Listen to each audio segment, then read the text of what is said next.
Dan pemirsa, untuk memperbarui informasi seputar pelaksanaan ibadah haji, sudah ada Agni Raharjo, jurnalis Berita 1 Media Center Haji 2026 di Makkah, Arab Saudi. Assalamualaikum warahmatullahi wabarakatuh, selamat siang waktu Indonesia. Agni, bagaimana suasana ibadah haji siang ini di sana? Waalaikumsalam warahmatullahi wabarakatuh, selamat pagi waktu Mina, Arab Saudi, Nisrina dan pemirsa Berita 1. Saat ini merupakan hari tasyrik pertama pelaksanaan yang dimanfaatkan jemaah haji Indonesia untuk melaksanakan lempar jumroh sebagai puncak ritual rangkaian puncak ibadah haji di penyelenggaraan haji tahun 2026.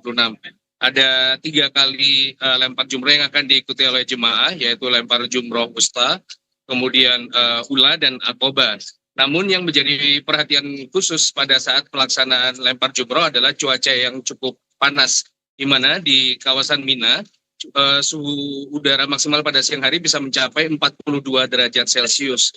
Hal ini tentu menjadi catatan karena teriknya sengatan sinar matahari akan sangat berdampak pada kondisi fisik dari jemaah haji Indonesia, di mana paparan sinar matahari yang terlalu panas dan dalam waktu yang cukup lama akan menurunkan konsentrasi jemaah sehingga membuat mereka jadi lebih mudah terpecah ataupun kelelahan sehingga tertinggal dari rombongan dan akhirnya mengakibatkan mereka jadi kesulitan untuk kembali ke maktab mereka.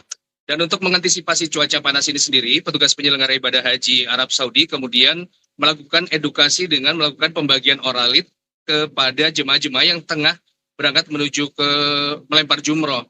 Mereka membagikan oralit secara gratis karena oralit ini sendiri cukup bermanfaat untuk menjaga hidrasi dan menjaga kondisi tubuh dari jemaah. Artinya dengan konsumsi air dan juga ada larutan oralit ini akan membuat daya tahan tubuh jemaah semakin baik dan juga hidrasinya juga semakin baik. Tidak hanya itu, petugas juga membantu menyemprotkan air kepada jemaah.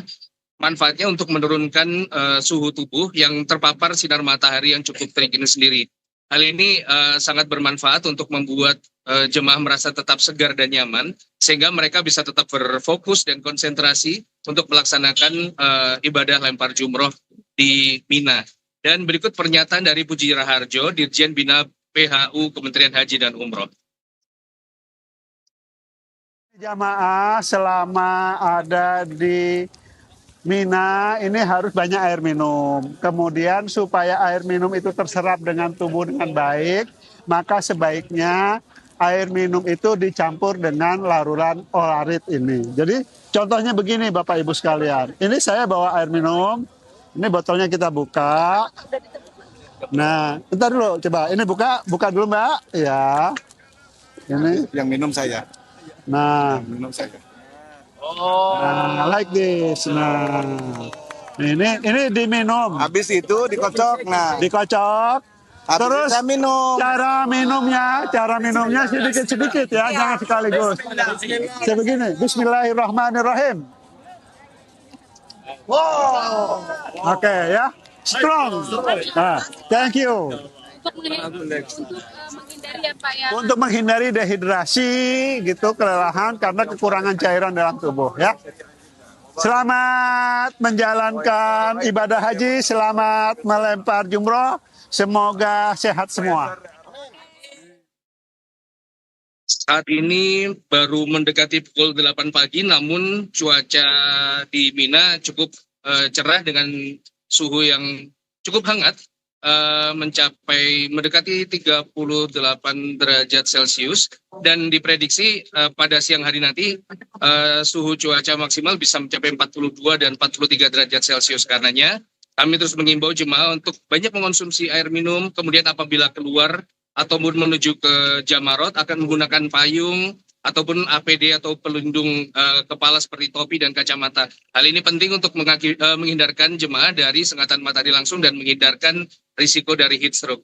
Sementara ada juga yang menarik di tenda jemaah Indonesia, setelah sejumlah jemaah sudah melaksanakan lempar jumroh, kemudian mereka melakukan tahalul atau mencukur rambut sebagai bentuk terbebasnya dari larangan-larangan ihram. Tahlul ini sendiri juga merupakan salah satu tanda bahwa mereka sudah menjalankan seluruh rangkaian ibadah haji, sehingga bisa disebut bahwa jemaah haji Indonesia sendiri sudah menjadi haji. Dan cukur rambut ini sendiri dilakukan antar sesama jemaah, artinya jemaah yang memiliki kemampuan untuk mencukur rambut kemudian mewakafkan diri dan tenaga mereka untuk mencukur rambut dari jemaah-jemaah yang lain.